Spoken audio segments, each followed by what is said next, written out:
19h à Kinshasa, c'est l'heure pour nous de vous informer. Mesdames et messieurs, bienvenue à la grande édition du journal sur Mondico Télévision, dont voici le principal titre.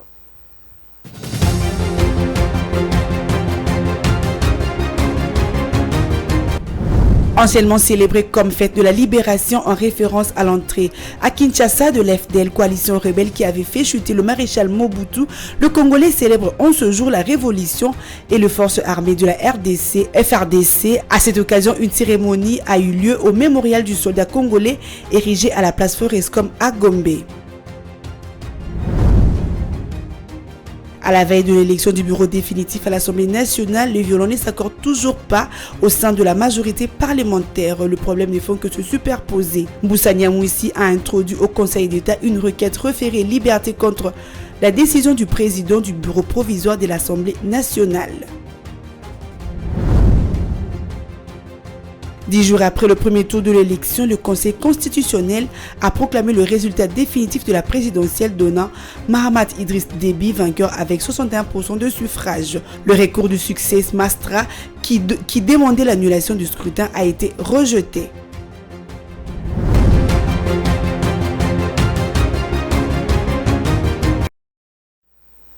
Bonsoir, je l'ai annoncé au sommaire, la célébration ce vendredi 17 mai 2024 de la journée dédiée en mémoire de soldats congolais, mais aussi de troupes tombées en cette année-là pour sauver la patrie. Une cérémonie de grande envergure a eu lieu au mémorial du soldat congolais érigé à la place Forescom à Gombe. Cette date commémorative est aussi une occasion d'encourager les forces armées de la République démocratique du Congo qui sont sur terrain pour défendre les civils et assurer la sécurité dans ces régions instables. Regardez.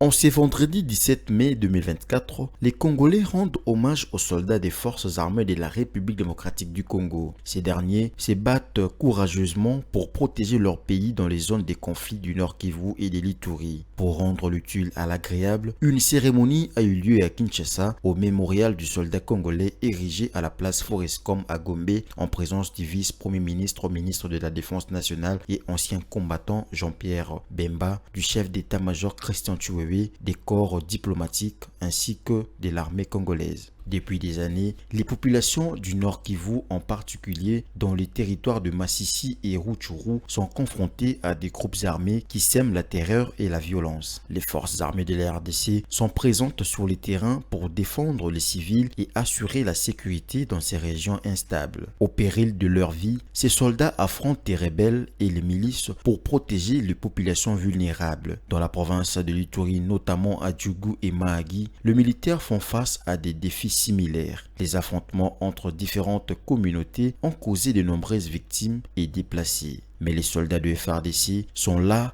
pour rétablir l'ordre et la paix. Leur présence dissuasive permet de limiter les violences et d'assurer la sécurité des habitants. Malgré les conditions difficiles dans lesquelles ils opèrent, les soldats de FARDC font preuve d'un courage et d'une détermination exceptionnelle. Ils travaillent sans relâche pour défendre leur pays et protéger les populations des exactions de groupes armés. Leur sacrifice et leur engagement méritent d'être salués et honorés. Les familles de ces militaires, souvent livrés à eux-mêmes, attendent avec anxiété des nouvelles de leurs proches. Les soldats laissent derrière eux leurs épouses, leurs enfants, leurs parents, pour se battre pour une cause plus grande qu'eux. Leur bravoure et leur abnégation sont le reflet de leur patriotisme et de leur engagement envers la nation congolaise. En ces jours dédiés aux forces armées de la RDC, il est important de reconnaître le travail exceptionnel effectué par ces combattants au quotidien. Leur engagement et leur dévouement sont une source d'inspiration pour tous les Congolais. En diplomatie, redorer l'image du pays à l'extérieur et mettre les travailleurs d'une représentation diplomatique dans de bonnes conditions de travail, tel est l'objectif du gouvernement. C'est dans ce cadre que le vice-premier ministre, ministre des Affaires étrangères, a entrepris les travaux de réhabilitation, allais-je dire, à l'ambassade de la RDC en France. Il a fait ce déplacement pour s'enquérir de l'avancement de ces travaux. Laetitia Moulalou nous en dit plus. Le vice-premier ministre, ministre des Affaires étrangères, Christophe Lutundula, est arrivé le jeudi 16 mai 2024 à Paris pour s'enquérir de l'état des travaux de l'ambassade de la République démocratique du Congo à Paris, étant donné que celle-ci est restée dans un état de délabrement total pendant plusieurs années. À l'arrivée de son Excellence, le professeur Émile Ngoïka Songo, les violences se sont accordés. Jour et nuit, l'équipe a travaillé pour mettre à niveau la Maison congolaise de France aux normes internationales. Le vice-premier ministre des Affaires étrangères s'est exprimé quant à ce. C'est un problème de collaboration. Partout, vous êtes dans mon expérience. Si vous êtes dans mon service, vous travaillez ensemble. Ça va vite. Le premier diplomate, ayant appris la mort d'un de ses soldats, mort en sa résidence le 10 mai, est donc venu s'enquérir lui-même sur place et s'est entretenu par la même occasion avec la veuve.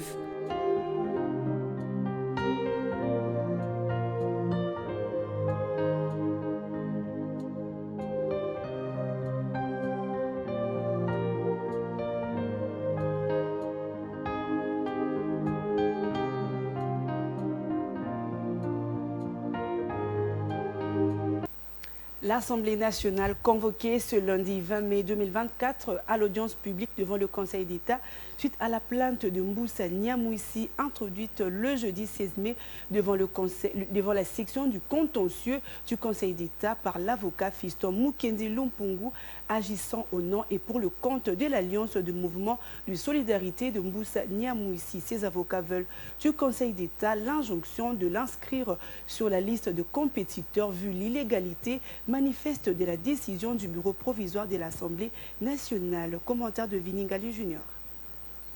Le ministre de l'intégration régionale Antipas Mboussa Niamouissi a saisi le Conseil d'État en contestation du rejet de sa candidature à la deuxième vice-présidence de l'Assemblée nationale. Ses avocats veulent du Conseil d'État l'injonction de l'inscrire sur la liste des compétiteurs vu l'illégalité manifeste de la décision du bureau provisoire de l'Assemblée nationale. En réponse à la requête des avocats de Mboussa Niamouissi et son regroupement politique, le Conseil d'État fixe pour le lundi 20 mai l'audience analysant le fait. L'audience se tiendra au Palais de justice à Gombe, précise l'acte de signification de la requête.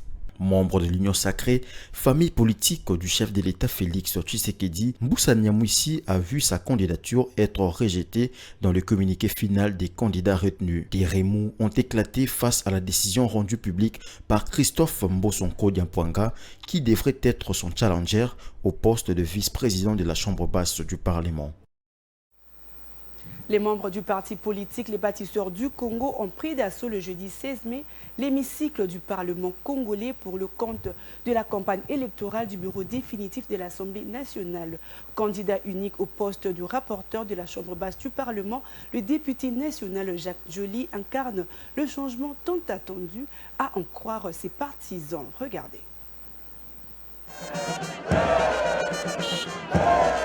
Très déterminé à atteindre les objectifs assignés en ces 2 ans d'existence, le parti politique Les Bâtisseurs du Congo, parti cher à l'honorable Jacques Joly, est prêt à relever les défis pour le développement intégral de la République démocratique du Congo. Candidat au poste de rapporteur de la Chambre basse du Parlement, le député national Jacques Joly incarne le changement tant attendu. En ces premiers jours de campagne électorale, les cadres et militants de ce parti politique ont pris d'assaut l'hémicycle du Parlement congolais pour soutenir le candidat unique au poste de rapporteur de l'Assemblée de l'élection prévue ce samedi 18 mai, sauf imprévu. Munis des effigies, des banderoles et autres insignes, ces militants ne jurent que par la victoire de leur candidat, les tout sous une ambiance festive. Vous êtes sans ignorer que c'est la candidature unique qui a été enregistrée au poste de rapporteur, donc la victoire est certaine. Déjà, les députés savent les compétences qui caractérisent la personne de l'honorable Jacques Joly, mais aussi le professeur Joly s'est inscrit dans une mission de se cristalliser en rapporteur qui va porter la parole du peuple. Donc c'est le choix idéal. Les députés nationaux n'hésiteront pas de faire confiance à ces dignes fils de la République démocratique du Congo. J'invite tout le monde de se joindre à nous pour soutenir haut et fort la candidature de l'honorable Jacques Joly Sengekeli. comme rapporteur de l'Assemblée nationale. Professeur à l'Université de Kinshasa, Jacques Njoli s'est fait suivre de ses étudiants de l'Université de Kinshasa venus pour soutenir sa candidature ainsi que des membres du parti venus de l'intérieur du pays. Si aujourd'hui nous les étudiants, nous voyons qu'un professeur, il vient pour siéger ici dans les institutions, on voit que le chef de l'État respecte les institutions et puis il a besoin que notre pays puisse avancer dans les domaines scientifiques. C'est pourquoi nous sommes là venus soutenir notre professeur, un professeur qui représente beaucoup de qualités pour notre pays et nous, la jeunesse, on est derrière lui pour l'accompagner par rapport à sa vision. Nous voulons aussi ce qu'il enseigne à l'université, que cela soit aussi pratiqué ici. Et quand peut-être il va finir son mandat, il va encore rentrer vers les étudiants pour nous apprendre ce qu'il a à récolter ici, parce que nous, c'est l'avenir de demain. Hormis le poste de président et du rapporteur qui ont des candidatures uniques, la lutte s'annonce intense pour d'autres postes. Et en société, après avoir manifesté contre la mise en concession du terminal de conteneurs au port maritime de Matadi, les agents et membres du syndicat de l'ONATRA de Matadi ont été reçus le jeudi 17 mai 2024 par le ministre provincial du transport du Congo central, Marc Matondo. Ces échanges ont eu lieu dans le but d'harmoniser le contrat qui, selon les agents de l'ONATRA, défavorise les temps congolais au détriment du consortium comprenant les géants mondiaux de l'armement. Chotri Massiala nous en dit plus. La révision du contrat conclu par le gouvernement pour la mise en concession des activités des conteneurs au port de Matadi a fait l'objet des contestations des agents et syndicalistes de la SCTP Matadi. C'est dans ce cadre qu'ils ont été reçus ce jeudi par le ministre provincial du transport du Congo central, Marc Matondo, en vue de trouver un terrain d'entente. Prenons la parole au nom de son Excellence Monsieur le gouverneur de province qui nous a mandaté de pouvoir réunir la délégation syndicale de l'ONATRA pour pouvoir rapidement, par rapport à la gronde qui se passe au niveau du port de l'ONATRA. Nous avons échangé avec toutes les parties pour que nous puissions voir comment, puisque la délégation a projeté une marche pacifique.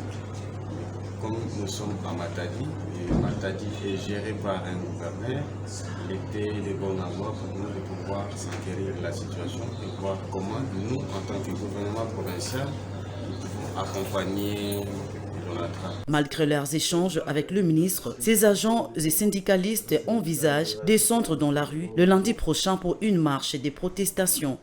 Nous sommes très contents. Nous venons d'avoir une grande réunion avec son Excellence, Monsieur le ministre des Mines et Transports, représentant les cas de son Excellence, Monsieur le gouverneur de la ville. Vous savez qu'aujourd'hui, quand on parle de l'ONATRA, c'est le Congo central. Et il y a des sérieux problèmes et menaces de la mise en concession, d'autres termes, la privatisation de l'ONATRA et un contrat qui viole les dispositions de l'article 56 de la Constitution et nous projetons une marche, c'était prévu aujourd'hui, mais on devrait d'abord harmoniser les points de vue avec l'autorité attitrée et la marche est projetée pour le lundi. Ces manifestants seront aussi reçus ce samedi 18 mai 2024 par le gouvernement provincial Zidouane. Le bureau du Conseil supérieur et de l'audiovisuel de la communication a suspendu à titre conservatoire par une décision prise le 15 mai 2024 la célèbre émission Bossolona politique officielle pour une durée de 30 jours. Pour cause, le présentateur de cette émission, Israël Mutombo, s'est livré le 14 mai dernier à des attaques personnelles contre Christophe Mbosso Kodia, président du bureau d'âge de l'Assemblée nationale et candidat au poste de deuxième vice-président du bureau définitif. Regardez. L'émission Bossolona politique officielle diffusée sur la chaîne de télévision dénommée Bossolo TV est désormais suspendue pour une durée de 30 jours à dater du 15 mai 2024 dernier. L'annonce a été faite le jeudi 16 mai 2024 par le Conseil supérieur de l'audiovisuel et de la communication, CESAC en sigle. D'après le CESAC, il est reproché à Israël Mutombo, présentateur de la dite émission, d'avoir tenu mardi 14 mai, des propos empreints de mépris et de dénigrement avec l'intention de nuire aux droits civils et politiques du député national Christophe Mbosonko Diampouanga en annonçant sa mort sur la scène politique sous prétexte de son âge en les comparant au cas de l'artiste musicien Papa Wemba. Considérant les multiples plaintes enregistrées contre M. Israël Mutombo à ses jours, considérant la nécessité d'amener les médias et les professionnels des médias au respect de la loi et du code de déontologie de journalistes, après débat et délibération, prend l'acte dont la teneur suit. Article 1er. Est suspendu à titre conservatoire pour une durée de 30 jours à dater de la notification de la présente l'émission Bossolo la politique officielle sur tous les médias opérant en République démocratique du Congo. Article 2.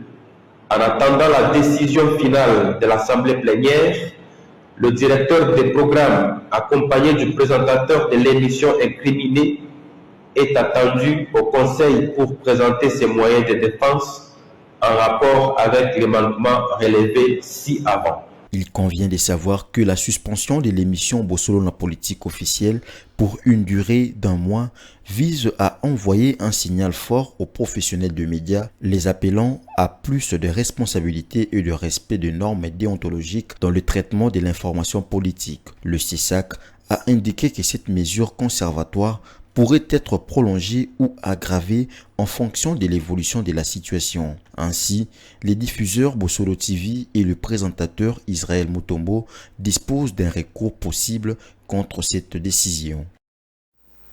Vous avez sûrement reconnu la voix de Viningali Junior dans ce commentaire. Et un mot de santé, l'entrée en ménopause est une étape incontournable qui change la vie des femmes qui l'atteignent. La ménopause est ce moment de la vie d'une femme qui marque l'arrêt définitif des menstrues. Ces phénomènes naturels surviennent entre 45 et 55 ans. Ils s'accompagnent de désagréments liés au changement hormonal comme de bouffées de chaleur, des palpitations et de troubles de sommeil. En dépit de ces désagréments, les spécialistes pensent que la ménopause peut se gérer. Il faut pour cela une bonne hygiène de la vie et l'accompagnement de la communauté. Bijou Lumuna nous en dit plus. C'est un moment que les femmes redoutent mais qui finit par arriver. À un certain âge, les menstrues s'arrêtent, la ménopause frappe à la porte. Cette nouvelle phase de la vie d'une femme arrive avec son lot de désagréments. Pourtant, c'est normal et naturel. Selon les spécialistes, en RDC, la ménopause survient généralement entre 46 et 53 ans. Angèle Loboko, la cinquantaine révolue, est nouvellement ménopausée. Elle en ressent fortement les effets. J'ai des malaises et des palpitations cardiaques. Même quand je prends de l'eau, ça n'arrange pas la situation. Tu as toujours la sensation d'un ça ne va pas. Quand il y a un bruit brusque, ça me déchire le cœur. J'ai des palpitations et une forte transpiration. Les femmes qui atteignent cette période doivent consulter les médecins pour savoir quoi faire. Mais personnellement, je n'ai pas encore vu un médecin.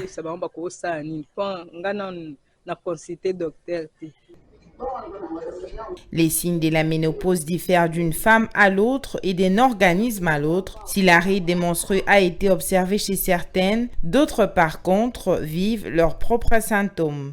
En médecine, la ménopause n'est pas considérée comme une maladie.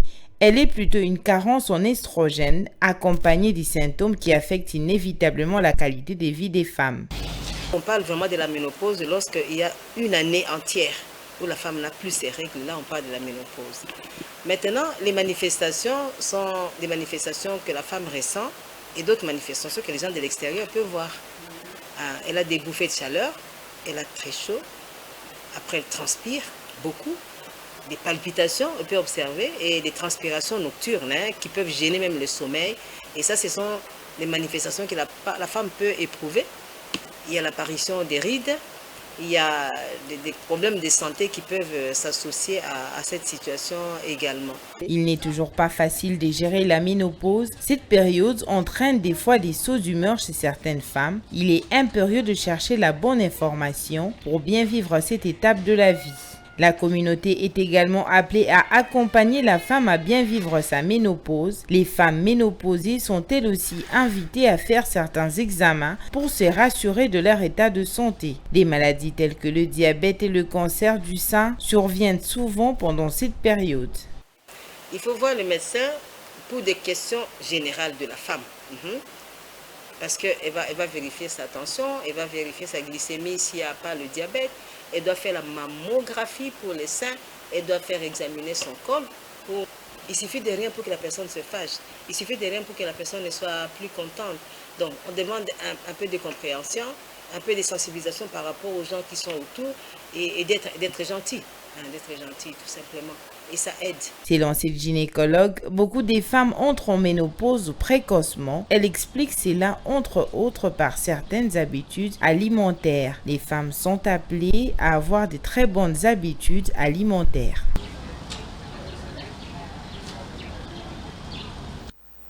Parlant culture, à présent, il s'est tenu du 16 au 17 mai 2024 à l'Institut national des musiques congolais 2 journées portes ouvertes pour permettre aux Congolais d'effectuer leur visite gratuitement. Cette initiative a été mise en place par les autorités de cette institution incarnant l'histoire du patrimoine congolais à l'occasion de Journée internationale des musées initialement tenue le 18 mai de chaque année. Michel Ramazani nous signe ce commentaire.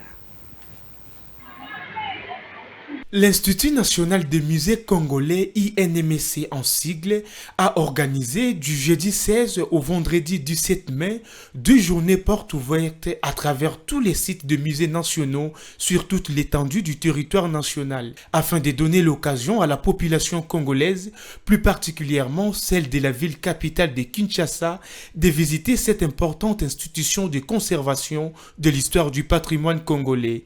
Les musées nationaux de la République démocratique du Congo organisent 2 journées de portes ouvertes où nous donnons l'opportunité, l'occasion à toute la population congolaise, particulièrement celle habitant la ville de Kinshasa, de venir découvrir le musée national qui constitue un patrimoine national. Ils doivent venir découvrir l'histoire du pays à travers les œuvres d'art que nous avons ici. Dans le musée national situé sur boulevard Triomphal, la visite était pleinement attendue par les étudiants et les élèves accompagnés par leurs encadreurs. Aujourd'hui, nous avons profité pour venir avec les élèves visiter les musées nationaux. Parce que les autorités de l'INC nous ont donné classe, ils ont donné 10 jours de visite. C'est très important parce que à l'école, nous enseignons, mais il n'y a pas vraiment assez de matériel didactique pour voir. Mais quand les élèves viennent au musée national, les critiques, ils voient vraiment ça donne une très bonne impression. Et ils sont vraiment très bons. Une visite qui n'a pas laissé sans mots quelques élèves venus en grand nombre.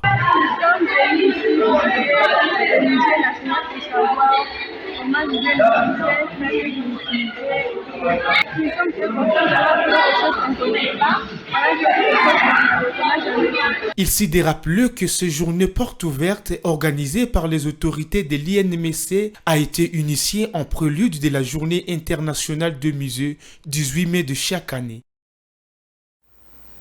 Nous présentons nos excuses pour la qualité de ces images. L'actualité, c'est aussi en dehors de nos frontières.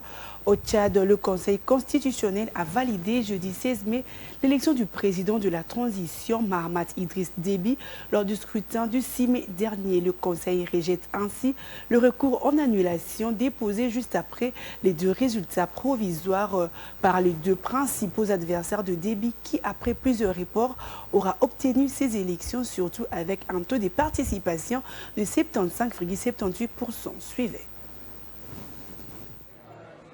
Le général vient de fêter ses 40 ans, obtient 61% au suffrage exprimé contre 18,54% Premier ministre Suissé Masra et 16,93% pour Albert Pahimi Padaké. Le Conseil rejette ainsi le recours en annulation déposé juste après le résultat provisoire pour les 2 principaux adversaires Déby qui, après plusieurs reports, aura obtenu ces élections, surtout avec un taux de participation de 75,78%. Le président légitime alors son pouvoir acquis à la mort de son père, le président Idriss Déby, sous la ligne de front en 2021. Succès Masra était quant à lui rentré d'exil puis nommé Premier ministre à la suite de négociations quelques mois avant les élections. Il avait proclamé sa victoire et indiqué que les résultats avaient été manipulés par l'Agence nationale de gestion des élections.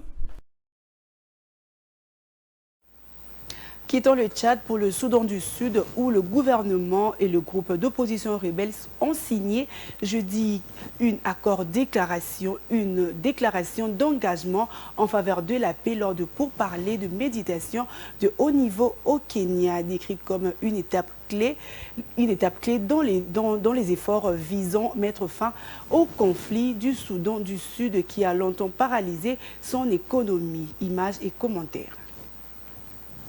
Le contenu de l'accord n'a pas été rendu public lors de la cérémonie des signatures à laquelle ont assisté les diplomates et les groupes de la société civile. Les groupes d'opposition rebelles ne faisaient pas partie de l'accord de 2018 qui a mis fin à la guerre civile de 5 ans au Soudan du Sud, qui a fait 400 000 morts et des millions de déplacés. Le ministère kenyan des Affaires étrangères a déclaré que l'accord constituait une première étape dans les pourparlers en cours, au cours desquels les parties délibérantes se sont engagées à mettre fin à la violence et aux hostilités. Au début de pourparlers de méditation de haut niveau lancés il y a une semaine, le président du Soudan du Sud, Salva Kiir, a remercié son homologue kenyan, William Ruto, d'avoir accueilli les négociations. Les pourparlers ont été baptisés Tumaini, Espoir, Initiative en Swahili, et sont dirigés par l'ancien commandant de l'armée kenyane Lazarus. Le Soudan du Sud doit organiser des élections en décembre mais reste politiquement fragile, en partie parce que l'accord de paix de 2018 n'a pas encore été pleinement mis en œuvre et parce que les conflits et les violences se poursuivent dans les différentes parties du pays en raison de différentes ethniques et politiques.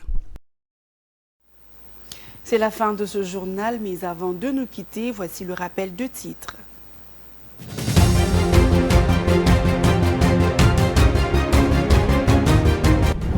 Anciennement célébrée comme fête de la libération en référence à l'entrée à Kinshasa de l'FDL, coalition rebelle qui avait fait chuter le maréchal Mobutu, le Congolais célèbre en ce jour la révolution et les forces armées de la FRDC. À cette occasion, une cérémonie a eu lieu au mémorial du soldat congolais érigé à la place Forescom à Gombe. À la veille de l'élection du bureau définitif à l'Assemblée nationale, les violents ne s'accordent toujours pas au sein de la majorité parlementaire. Le problème ne fait que se superposer. Moussa Nyamwisi a introduit au Conseil d'État une requête référée liberté contre la décision du président du bureau provisoire de l'Assemblée nationale. 10 jours après le premier tour de l'élection, le Conseil constitutionnel a proclamé le résultat définitif de la présidentielle donnant Mahamat Idriss Déby vainqueur avec 61% de suffrages. Le recours du succès Masra qui demandait l'annulation du scrutin a été rejeté.